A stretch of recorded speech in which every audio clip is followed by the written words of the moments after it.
Thank you for watching, and remember to like this video and subscribe to my channel. Thank you for your support. Seen any of my friends yet? You're all my friends.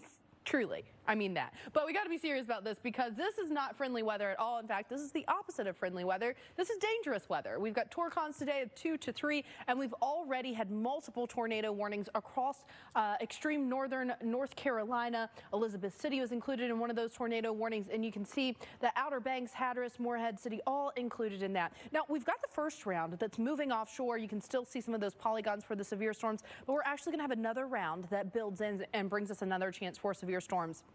So let's take a look at that. Where you see the yellow polygons, those are severe thunderstorm warnings. Now, you may notice as you look at this, it says threat tornado possible. That is a specific tag that the National Weather Service is now able to add on when it is not reaching the criteria of a tornado warning, but you have a severe thunderstorm warning that could possibly have some of that tornadic activity in it at some point. So that's something to keep in mind.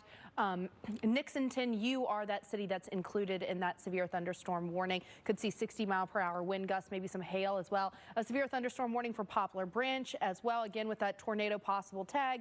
And then Kill Devil Hills, you can see you're included in that risk for severe storms as well as Kitty Hawk. I know a lot of people going to the beaches for summer vacations right now, so do be careful with these storms moving through. Maybe you're leaving today to head back home from the Outer Banks. Look what you're going to be dealing with, that chance for some very strong storms. Stick around, we've got much more coming up after different ways to make sure you are getting through the season in a comfortable manner. Let's take a look at your 7-day stretch. Now we've got a frontal system that's going to be bringing the chance for showers and storms from the northeast down through the mid-Atlantic, and we'll still see some of those monsoonal rains across the Four Corners region. The stretches across the Rockies as we head into Monday. It's still going to be another wet day along the Gulf Coast and for New England. Tuesday, not much change for the 10 corridor. Again, across the Rockies, we'll have some of that precipitation. Dry in Chicago by Tuesday, though, in the lower 80s. The northern tier seeing much drier conditions Wednesday into Thursday as well, until we get a few showers to move through northern Minneapolis. A few showers for New York on Thursday. Atlanta, you've got that chance for some storms by the time we get to Friday, and Saturday, more of the same. So as you know, bottled water is a big deal in my life. There are a lot of things that are a big deal in your life. Well, bottled water, let me tell you. So I was like, what is one thing that I can really change that, is a bad habit of mine?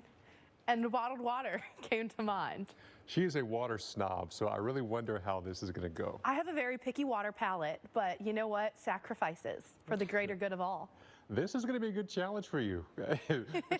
Drinking strange tap water and then... Oh, well, I have a filter. I have a filtration system, so I wouldn't call it strange. I'm not going that far, guys. But, man, I'm really going to miss all those fresh little bottles. Some would say you don't really have a filter on most things, but your water, you do. Ba-dum-bum.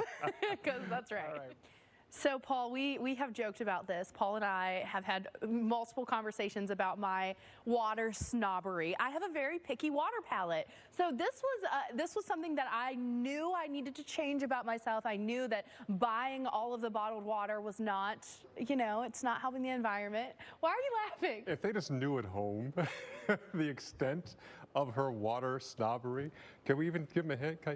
No, absolutely not. You cannot give them a hint about my water snobbery. Okay, I'm not going to talk about how you dumped a guy because you wouldn't buy a bottled water.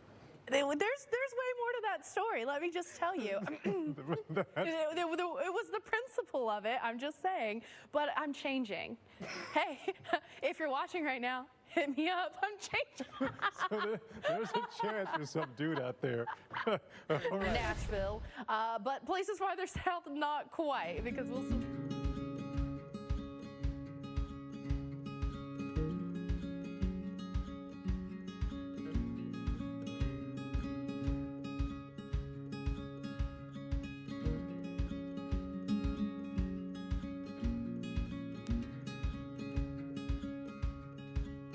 front.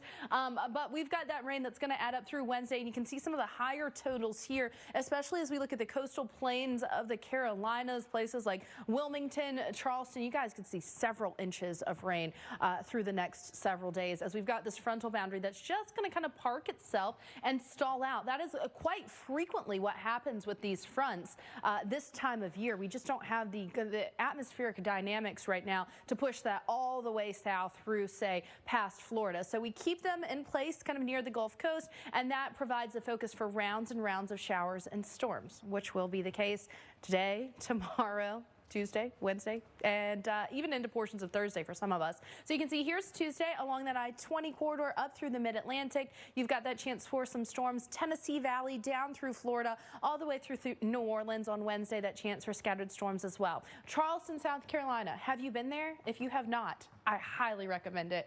I love Charleston, South Carolina. Today, maybe not the best day because you're going to have a bunch of storms. It's going to be really, really hot. But watch what happens once we get that front to fully move through and some milder air to build in. We're going from the mid-90s with high humidity today to a much milder, drier air mass by Tuesday into Wednesday. By Wednesday, you're going to notice a big difference in that weather. So going from Charleston, South Carolina to Raleigh, North Carolina, two cities that are really